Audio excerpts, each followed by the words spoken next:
Canım iste canım bile sana kurban yar. Yasin onu bırak, buna koş Yasin. Gözler yerinde güzel bırak dursun yar. Saçlarımı ellerinde okşa yeter yar. Gönlüm senden bir şey ister, nasıl desem yar. Allah beni bulla beni koynuna yar. Rüzgar olup ince beline sarılayım yar. Çimen olup ayağına serileyim yar. Sürme olup gözlerine sürüleyim yar.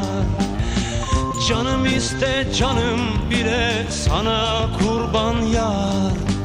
Allah beni pulla beni al koynuna yar. Yasin geriye gel. Senden başkasını görmez oldu yar.